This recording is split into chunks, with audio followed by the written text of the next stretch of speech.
Israel की intelligence Mossad के कारनामे। जी हाँ दोस्तों, इजराइल के मोसाद ने ऐसे कारनामे किए हैं जो दुनिया में चौंकाने वाले हैं। ईरान के घर में घुसकर हमास चीफ इस्माइल हनिया को मारने वाले इजराइल भले ही जिम्मेदारी नहीं ली है, लेकिन दूसरे देशों में घुसकर मारने का उसका इतिहास बहुत पुराना रहा है। कभी फोन बम से, कभी कान में जहर का इंजेक्शन से, कभी महज टूथपेस्ट से। मोसाद के एजेंट्स पर अपने दुश्मनों को चुन चुन कर मारने के आरोप हमेशा लगते रहते हैं। महज 95 लाख की आबादी वाला छोटा सा इजराइल कैसे दूसरे देशों में घुसकर बड़े बड़े को मार देता है, कैसे कैसे ऑपरेशन चलाया, जानेंगे आज के इस वीडियो में।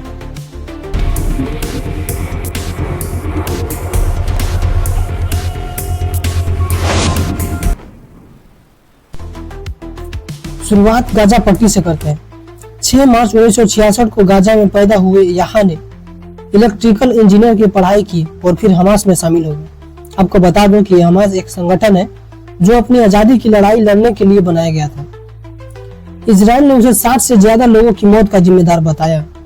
1993 में मेहोला जैक्सन ब्लास्ट, 1994 में अफूला बस स्टॉप ब्लास्ट, 1995 में यरूशलेम बस स्टॉप ब्लास्ट। इन सब घटनाओं में यहाँ शामिल था। फिर इसे मोसाद के इंटेलिजेंस किस तरह से मारती है उसे गौर से समझिए। 2012 में इजरायली सुरक्षा एजेंसी सीन बेट के पूर्व कर्मी गिनोन ने डॉक्यूमेंट्री द ग्रेट कीपर्स में बताया कि 5 जनवरी 1996 को यहाँ अयास ने अपने बचपन के दोस्त ओसामा हमद के घर रात बिताने आया था। हमद के चाचा को इजरायली एजेंट ने इजरायली पहचान पत्र और पैसों के बदले एक सेल फोन देकर कहा कि उन्हें यहाँ की बातचीत सुननी है। इस सेल फोन में 15 ग्राम RDX विस्फोटक था। जैसे ही आयास ने अपने पिता से फोन पर बात करने लगा, एजेंट ने रिमोट कंट्रोल से टेलीफोन बम ब्लास्ट कर दिया, जिसके कारण उसकी मौत हो जाती है। दूसरा मौत उसने फूल के गुलदस्ते भेजकर कराया। यह घटना 6 सितंबर 1972 को जर्मनी के म्यूनिख शहर में ओलंपिक चल रहा था। फिलिस्तीन के चरमपंथी के संगठन ब्लैक सितंबर के 8 आतंकवादियों ने 11 इजरायली खिलाड़ियों को बंधक बना लिया। 2 इजरायली खिलाड़ियों को तो वहीं पे मार दिया और आतंकियों ने बाकी को छुड़ाने के लिए 200 फिलिस्तीनी कैदियों की रिहाई की मांग की। उस समय इजराइल के महिला पीएम गोल्ड मेयर ने जर्मनी के चांसलर विली ब्रांड से फोन पर कहा, इजराइल आतंकियों की बात कभी नहीं मानता, चाहे कोई भी कीमत चुकानी पड़े। जर्मन सुरक्षा बलों के रेस्क्यू ऑपरेशन शुरू करते ही आतंकवादियों ने 9 खिलाड़ियों को भी हत्या कर दी। जवाबी कार्रवाई में 5 आतंकी मारे और 3 को जिंदा गिरफ्तार कर लिया गया था। घटना के मास्टरमाइंड समेत 35 लोगों को मारने के लिए इजरायली पीएम गोल्डा मेयर ने 16 अक्टूबर को ऑपरेशन रेड ऑफ गॉड को मंजूरी दी। पहले ही दिन इटली के रोम में वेलजेवेतर और 2 महीने बाद 8 सितंबर को फ्रांस में महमूद हमसारी की हत्या कर दी जाती है। और इन दोनों की हत्या की इजरायली एजेंट ने ठीक वैसे ही किया जैसे आयास को किया था, टेलीफोन बम से। आपको बता दूं कि इजरायली एजेंट मारने से पहले एक गुलदस्ता भेजती थी जिसके साथ एक कार्ड भी होता था। उसी में धमकी भी लिखी होती थी। क्या लिखा होता था उस चिट्ठी में? सिर्फ उसमें 2 शब्द लिखा होता था, हम न भूलते हैं और न माफ करते हैं। यही चिट्ठी लिखकर इजराइल ने पहले भेजता है, उसके बाद मारता था। वहाँ के एक जर्नलिस्ट साइमन रेवेल ने अपनी किताब वन डे इन सितंबर में लिखा था कि 7 साल चले इस ऑपरेशन में दुश्मनों को इजराइल ने खोज खोज कर मारा। अगला केस है युगांडा से। दरअसल ये घटना भी फिलिस्तीनी के आतंकवादियों ने किया था। दिन था 27 जून 1976। इजराइल की राजधानी तेल अवीव से 246 यात्रियों को लेकर उड़ान भरने वाली फ्रांस की फ्लाइट 139 को फिलिस्तीन समर्थक 4 आतंकवादियों ने हाईजैक कर लिया। युगांडा के तानाशाह ईदी अमीन से इजाजत लेने के बाद आतंकी हाईजैक विमान को ग्रीस की राजधानी एथेंस और लीबिया के बेगांजी से होकर युगांडा के एतेम्बे हवाई अड्डे पर उतारी। आतंकवादियों ने इजराइल से विमान को छोड़ने के बदले $5 मिलियन और 4 देशों के जेल में बंद 53 फिलिस्तीनियों को रिहा करने की मांग की थी। फिर क्या था, लग गया इजराइल अपने काम पे। ये हमेशा किसी न किसी से युद्ध ही लड़ता रहता है। इसको युद्ध लड़ने की टेक्निक बहुत अच्छी तरह से आती है। आपको बता दूं कि एक बार इसने साथ में 9 देशों को हरा दिया था, जिसमें Jordan, Egypt, Iraq, Kuwait, Syria, Saudi Arab, Sudan और अल्जीरिया थी। सोचिए कितना पावरफुल है इजराइल। इसका एक कारण यह भी है, दुनिया के सबसे ताकतवर देश अमेरिका का भी साथ होना। जब इसका प्लेन हाईजैक हुआ तब इजराइल ने 3 जुलाई 1976 को ऑपरेशन थंडरबोल्ट चलाया। इस ऑपरेशन को इजराइल बहुत ही बहादुरी से निभाया था दोस्तों। कैसे छुड़ाया था अपने इजरायली नागरिकों को, इसको समझते हैं। इजरायली सेना ने युगांडा सरकार को भनक लगे बिना 100 कमांडो की टीम C-130 सुपर हरक्यूलिस विमानों से एतेम्बे के लिए रवाना किया।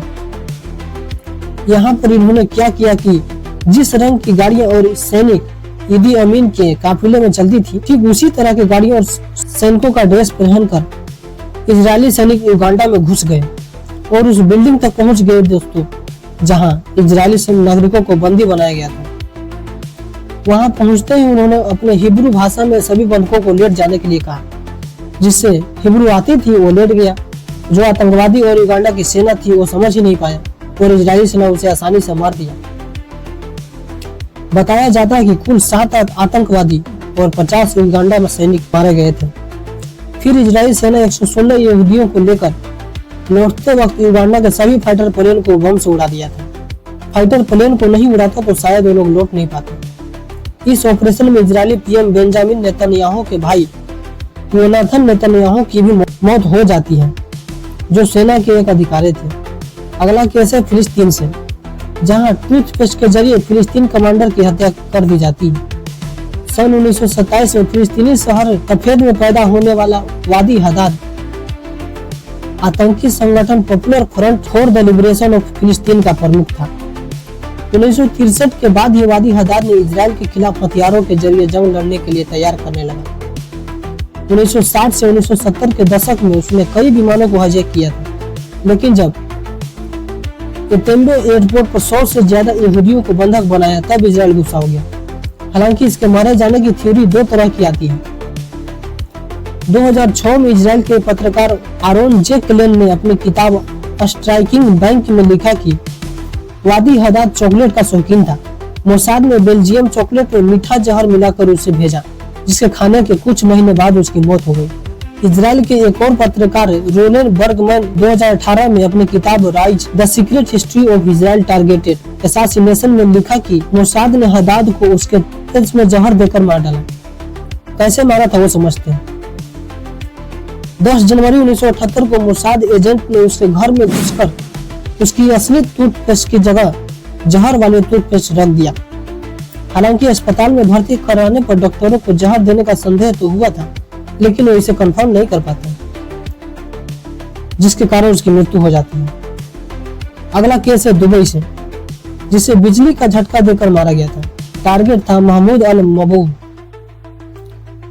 साल 1989 में इजराइल के 2 सैनिकों के अपहरण करके हत्या कर दी गई थी, जिसका आरोप हमास के इजेदिन अल कसम ब्रिगेड पर लगा। इस समय इस ब्रिगेड की जिम्मेदारी महमूद अल मबूब नाम के हमास कमांडर के हाथ में थी। इस घटना के बाद 19 जनवरी 2010 को दुबई के एक होटल के कमरे में मबूब की हत्या कर दी जाती है। उसकी हत्या किसने और कैसे की, इसको लेकर कोई जानकारी सामने नहीं आई, लेकिन कुछ समय बाद परिवारों को दी गई मेडिकल रिपोर्ट में बताया गया था कि महमूद की मौत बिजली के झटके और गला घोटने की वजह से हुई थी। द वाशिंगटन पोस्ट ने दुबई आने के 1 दिन के भीतर हुई मौत के पीछे मोसाद के हाथ होने का शक जताया था। अगला केस है तेहरान की, जहां पर मोसाद आतंकवादी मुस्तफा अहमदी रोशन को मैग्नेट बम से कार को ही उड़ाकर मार दिया था। आपको बता दें कि मुस्तफा अहमदी रोशन जो ईरान के न्यूक्लियर साइंटिस्ट हैं, ईरान के परमाणु कार्यक्रम में भी शामिल थे, पर इजराइल नहीं चाहता था कि ईरान के पास परमाणु हथियार हो, इसलिए इजराइल की खुफिया एजेंसी ने न्यूक्लियर साइंटिस्ट को टारगेट किलिंग शुरू कर दी। 11 जनवरी के दिन हर रोज की तरह ईरान की परमाणु वैज्ञानिक मुस्तफा अहमदी रोशन ने अपने घर से दफ्तर के लिए जा रहे थे, तभी उत्तरी तेहरान के इलाके में एक मोटर बाइक पर सवार 2 लोगों ने उसकी कार के दरवाजे पर एक चुंबकीय बम लगा दिया। मुस्तफा और बॉडीगार्ड कुछ समझ पाते इससे पहले ही जोरदार विस्फोट हुआ और 2 अन्य लोगों के साथ उनकी मौत हो जाती है। तेहरान के डिप्टी गवर्नर सफराली बरतालू ने दावा किया कि बम चुंबकीय था और ऐसा लगता है कि इसमें इजरायली एजेंसी का हाथ था। आपको बता दूं कि मुस्तफा अहमदी रोशन से पहले भी कुछ इसी तरह की ईरान के top nuclear scientist Dariush Rezaei Nejad, Majid Shahriari और मसूद अली मोहम्मदी की अभी हत्या हुई थी। अगला केस है जॉर्डन से, जहां हमास का फाउंडर मेंबर खालिद मोसाल को कान में जहर का इंजेक्शन देकर मारने की कोशिश की गई थी। जी दोस्तों, आपको बता दूं कि 1987 में खालिद मोसाल हमास का फाउंडर बना था, जिसके कारण इजराइल उसे मारना चाह रहा था। 1997 में इजराइल के पीएम बेंजामिन नेतन्याहू और उनकी सिक्योरिटी कैबिनेट के आदेश पर खुफिया एजेंसी मोसाद ने खालिद मोसाल को मारने की कोशिश शुरू कर दी थी। टाइम मैगजीन को दिए इंटरव्यू में खालिद मोसाल ने बताया था कि जब वो जॉर्डन की राजधानी अम्मान में मजबूत सुरक्षा घेरे में रह रहा था, तब हमास ऑफिस के बाहर मोसाद के 2 एजेंटों ने मेरे पीछे एक डिवाइस रखा, जिसके बाद मुझे ऐसा लगा कि जैसे मेरे कान में कोई इंजेक्शन दिया। बॉडीगार्ड ने दोनों को गिरफ्तार कर लिया और कुछ देर बाद तेज से दर्द और वोमिटिंग होने लगे। खालिद को जॉर्डन के एक अस्पताल में भर्ती कराया गया। फिर जॉर्डन के राजा हुसैन ने शांति समझौते तोड़ने की धमकी देकर इजराइल से जहर का एंटीडोट लेकर खालिद मोसाल जान बचा ली।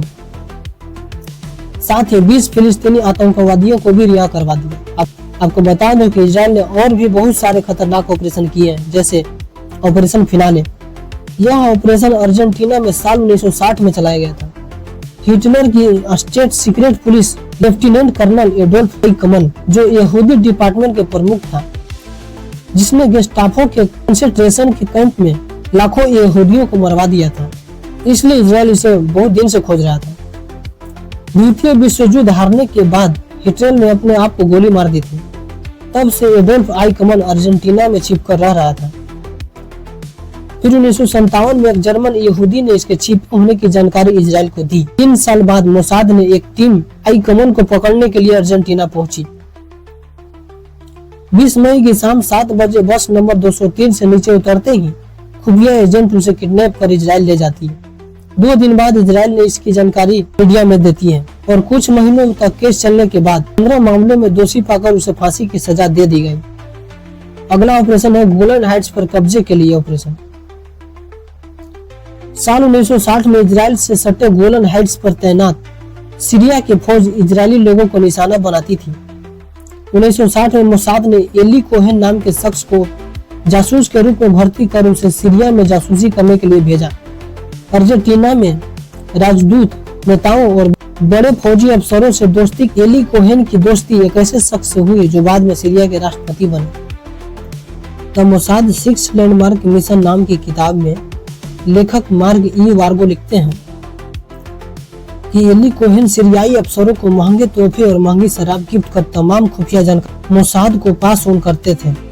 1962 में बौद्ध पार्टी की सरकार बनी तो उसे उपराष्ट्रपति बनाने की बात चलने लगी थी, लेकिन 1965 में खुफिया संदेश भेजते हुए पकड़े जाने पर एली कोहेन को राजधानी दमस्कस में फांसी पर लटका दिया गया। इजराइल की खुफिया एजेंसी मोसाद इतना इंटेलिजेंस है कि वो अपना एजेंट ईरान की सेना तक में शामिल कर देते हैं। दरअसल ईरान परमाणु हथियार चाहता था, लेकिन इजराइल कभी नहीं चाहता था कि ईरान के पास परमाणु हथियार आए। इसलिए नवंबर 2020 में ईरान के सबसे बड़े परमाणु वैज्ञानिक मोहसिन फखरीजादेह का काफिला आग की लपेटों में घिरा और उनकी मौत हो जाती है।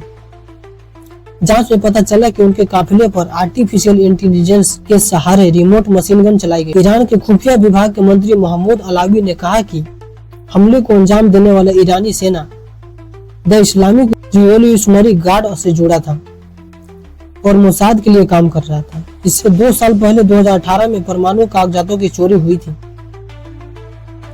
उस रात राजधानी तेहरान में 20 मील दूर एक फैसिलिटी में लगभग 1 दर्जन लोग घुस गए। उन्होंने वहां 32 अलमारियों में से सिर्फ कुछ अलमारियां खोली, जिसमें आधा टन परमाणु दस्तावेज चुराकर अपने साथ ले गए। कोई निशान भी नहीं छोड़ा।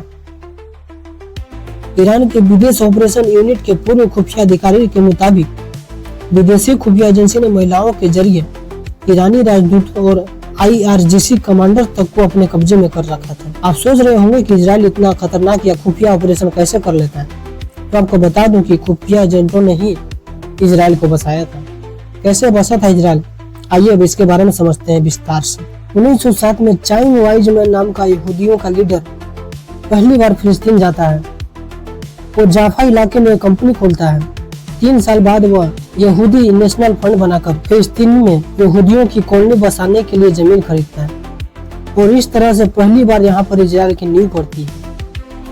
दुनिया भर में यहूदियों को लगता है कि यरूशलेम की जमीन अब्राहम और उनके वंशजों की है, इसलिए यह यहूदियों का असली घर है। फिलिस्तीन के लेखक शक्र अबू फकर कहते हैं कि 1948 में फिलिस्तीन और अरब देशों ने यहूदियों के यरूशलेम आने पर पाबंदी लगा दी थी, लेकिन यहूदी मानने वाले कहाँ थे। यहूदी तो यरूशलेम को अपना घर समझते थे। फिर यहूदियों ने लेबनान के रास्ते आने के लिए ऑपरेशन आलिया बेट चलाया।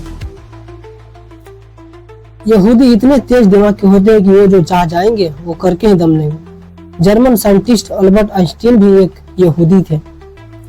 हिटलर इन्हें भी मारना चाहता था, लेकिन उससे पहले वो जर्मनी से भागकर अमेरिका चले गए थे। ऑपरेशन आलिया बेट की जिम्मेदारी एक खूबसूरत यहूदी महिला और इजराइल खुफिया एजेंट सुल्ला कोहेन के हाथों में थी।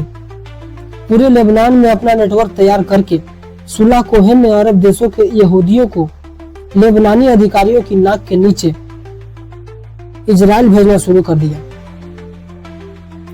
यहाँ पर खुफिया एजेंसी मोसाद ने अपना एक अलग देश इजराइल बनाने में लग गई। फिर 9 अगस्त 1961 को लेबनान की खुफिया एजेंसी ने इजराइल खुफिया एजेंट सुल्ला कोहेन को गिरफ्तार कर लिया और इस तरह से इजराइल बसाने में सुल्ला कोहेन ने अपनी जान देकर भूमिका निभाई। 14 मई 1948 को यहूदियों ने फिलिस्तीन की जमीन पर इजराइल नाम के एक नए देश का ऐलान किया, लेकिन अभी भी इसे अंतर्राष्ट्रीय मान्यता मिलना बाकी थी। ये सब देखकर अगले ही दिन 15 मई को अरब देश सीरिया, मिस्र, जॉर्डन, इराक और सऊदी अरब की सेना ने इजराइल पर हमला कर देती है। आपको बता दें कि यह जंग लगभग 8 महीने तक चला, जिसमें इजराइल की जीत होती है। आप इस नक्शे से समझ सकते हैं कि 1917 में इजराइल सिर्फ छोटा हिस्सा पर कब्जा किया, लेकिन 1948 में लगभग 75% हिस्सा कब्जा कर लिया। 1967 में फिर इजराइल पर जॉर्डन और सीरिया हमला कर देते हैं। 6 दिनों के जंग के बाद फिर से अरब देशों की हार होती है, जिसके बाद वेस्ट बैंक, गाजा पट्टी, यरूशलेम और गोलन हाइट्स जैसे महत्वपूर्ण फिलिस्तीनी इलाके पर कब्जा कर लेती है। इजराइल गाजा छोड़कर बाकी सभी जगहों पर अपना लोगों को बसाना शुरू कर देता है। उस समय लगभग 3 लाख फिलिस्तीनियों को अपना घर छोड़ना पड़ा था। आखिर इतनी हिम्मत कहाँ से लाता है इजराइल? इसका मुख्य कारण है सर्वाइवल, मजबूरी और अमेरिका का सपोर्ट। दोस्तों, इजराइल की नींव दूसरे देश फिलिस्तीन में पड़ी। ऐसे में अपना सर्वाइवल के लिए संघर्ष तो करना ही होगा, वरना दूसरे देश में भला कौन रहने देगा। दूसरी थी मजबूरी। इजराइल की सीमा 5 ऐसे देशों से लगती है जिससे कभी न कभी उसे जंग लड़ी है, जिनमें मिस्र, जॉर्डन, सीरिया, लेबनान और फिलिस्तीन शामिल है। ऐसे में अपना अस्तित्व बचाने के लिए लड़ना और जीतना उसकी मजबूरी है। तीसरा है अमेरिका सपोर्ट। जी दोस्तों, इजराइल को दुनिया के सबसे ताकतवर देश अमेरिका का समर्थन है। इस वजह से वह कभी किसी से टकराने की हिम्मत रखता है। विदेशी मामलों के जानकार प्रोफेसर राजन कुमार बताते हैं कि अफगानिस्तान और इराक से निकलने के बाद अमेरिका का सबसे ज्यादा ध्यान अभी वेस्ट एशिया में यानी चीन, रूस और ईरान की ओर है। मिडिल ईस्ट और वेस्ट एशिया के इलाके में काफी तेल है और आपको मालूम होगा कि तेल लेने के लिए अमेरिका कुछ भी कर सकता है, जैसे सीरिया को तबाह किया। ऐसे में यहाँ पॉलिटिकल स्ट्रेटेजिकली मजबूत बनाने के लिए अमेरिका इजराइल को मदद करते रहता है। एक बात समझ लीजिए, ये अमेरिका किसी का सगा नहीं हुआ, अपना फायदा देखता है। यही अमेरिका हमारे देश का आतंकी पन्नू को अपने देश में रखकर उसकी सुरक्षा देता है और अपने देश का आतंकी ओसामा बिन लादेन को पाकिस्तान में घुसकर मार देता है। अभी कई दिनों से ईरान और इजराइल का युद्ध चल रहा है। देखना ये होगा कि क्या इजराइल ईरान को हरा पाता है। इस विषय में आपको क्या लगता है दोस्तों? अपनी राय कमेंट में जरूर बताएं और जितना हो सके इस वीडियो को शेयर करें। मिलते हैं अगले वीडियो में, तब तक के लिए जय हिंद।